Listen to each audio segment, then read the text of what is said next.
নাম ভারিয়ে ফ্ল্যাট ভাড়া নিয়েছিলেন মহিলা।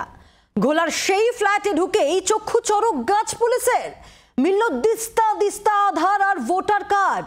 মহিলা কি কোনো বড়সড় ষড়যন্ত্রের ছক কষছিলেন? উত্তর খুঁজছে পুলিশ। বাংলাদেশে অনুপ্রবেশকারী নিয়ে যখন সরগরম বঙ্গ রাজনীতি, তখনই নতুন এক চক্রের পর্দাফাঁস।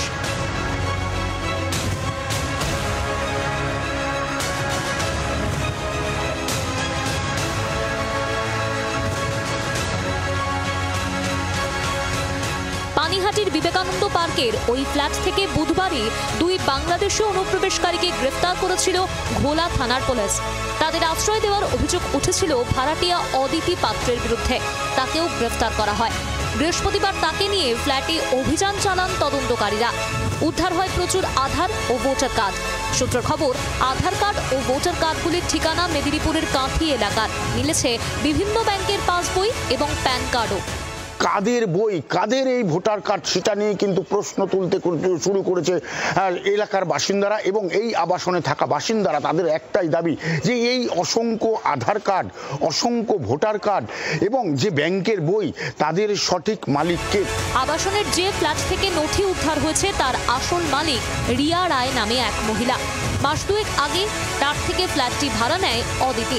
জানা যায় সে আসলে বাংলাদেশের যশোরের বাসিন্দা। নাম হারিয়ে ফ্ল্যাট ভাড়া নিয়েছিল। আমি দেখেই ভাড়া দিয়েছিলাম, সমস্ত ডকুমেন্টস দেখেই দিয়েছি, কিন্তু ডকুমেন্টস এখন যা বেরোলো সমস্ত ভুয়ো।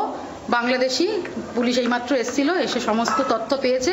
ওনার অ্যাকচুয়াল নাম হচ্ছে বলল প্রিয়া খাতুন। হ্যাঁ, আর ও এখানে অদিতি পাত্র বলে নাম চালালো এবং এই কার্ডগুলো নাকি ওর বর অনুপ পাত্র, সেই নাকি বানিয়ে দিয়েছে। অদিতি ভাড়া নেওয়ার পর থেকে ফ্ল্যাটে প্রচুর লোকের আনাগোনা শুরু হয়। তাতেই সন্দেহ হয় আবাসিকদের। এ নিয়ে অদিতিকে প্রশ্ন করা হলে সে পাত্তা দিত না বলে অভিযোগ আবাসিকদের। বাধ্য হয়ে তারা ঘোলা থানায় অভিযোগ দায়ের করেন। এটা এনআইএ তদন্ত দরকার। আমাদের ন্যাশনাল সিকিউরিটির ব্যাপার আছে এখানে বাংলাদেশি ইনফিলট্রেট জেহাদিরা এসে আশ্রয় নিচ্ছে। তারা সন্ত্রাসী না জঙ্গি কোনো সংগঠনের সাথে যুক্ত আছে, নাকি কোনো স্লিপার সেল যারা আমাদের তথ্য পাচার করছে, এগুলো তো জানার বিষয় আছে। 15,000 টাকার প্যাকেজে বাংলাদেশি অনুপ্রবেশকারীদের ভারতীয় নাগরিক করে দেওয়ার ভয়ঙ্কর তথ্য সামনে এসেছিল। এবার ঘোলার ফ্ল্যাট থেকে মিলল ভুরি ভুরি কার্ড।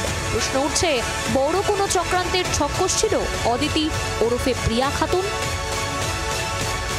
এখনো পর্যন্ত কজনকে তিনি এনেছেন এবং কজনকে এই ধরনের আধার কার্ড এবং এই ধরনের ভোটার কার্ড তিনি তৈরি করে দিয়েছেন, সেটা নিয়েও কিন্তু প্রশ্ন উঠতে শুরু করে দিয়েছে। আর এটা নিয়েই তদন্ত শুরু করে দিয়েছে ঘোলা থানার পুলিশ। শুভজিৎ সরকারের সঙ্গে বরুণ সেনগুপ্ত, জি 24 ঘন্টা।